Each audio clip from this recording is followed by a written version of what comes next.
বদল লক্ষ্য করা যাচ্ছে। হাসন থেকে বিধানসভা ভোটে লড়ছেন কাজল শেখ, অথচ তালিকায় নাম নেই কেষ্ট ঘনিষ্ঠ বিকাশ রায় চৌধুরী। সিউড়ির বিদায়ী বিধায়ক তথা জেলা তৃণমূলের দাপুটে নেতার নাম নেই। কেন নেই তা নিয়ে শুরু হয়ে গিয়েছে জোর জল্পনা, এবং ঠিক এই জায়গায় দাঁড়িয়েই মনে করা হচ্ছে যে কাজল শেখ পঞ্চায়েত ভোটে তিনি লড়েছেন, বিধানসভা ভোটে সম্ভবত কখনো লড়েননি। আমি আমাদের প্রতিনিধির কাছ থেকে আরেকবার অ্যাসিওর করবো গোটা বিষয়টায়। যদি তাই হয়ে থাকে, প্রথমবার যদি কাজল শেখ বিধানসভা ভোটে নামেন, সেই জায়গায় দাঁড়িয়ে তাকে কতটা গুরুত্ব দেওয়া হচ্ছে, অনুব্রত ঘনিষ্ঠদের সাইডলাইন করা হচ্ছে কিনা, এই চর্চা তো হবে। আমি জেনে নিই বরঞ্চ প্রসেনজিতের কাছ থেকে গোটা বিষয়টা। প্রসেনজিৎ,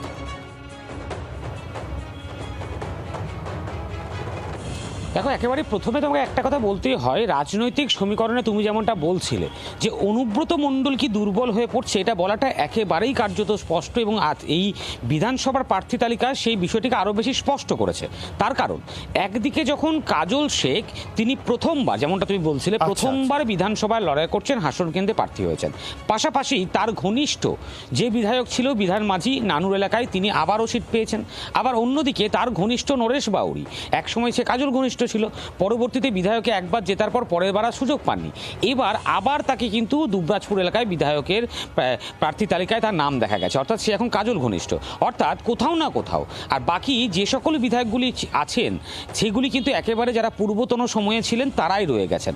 আর সেখানে দাঁড়িয়ে শুধু পরিবর্তনটা হলো কোথায়, সিউড়ি শহরে, অর্থাৎ সিউড়ি বিধানসভা কেন্দ্র, যেখানে পরিবর্তন করা হলো বিকাশ রায়চৌধুরীকে। আর এই বিকাশ রায়চৌধুরী অনুব্রত মণ্ডলের ঘনিষ্ঠ বলেই পরিচিত।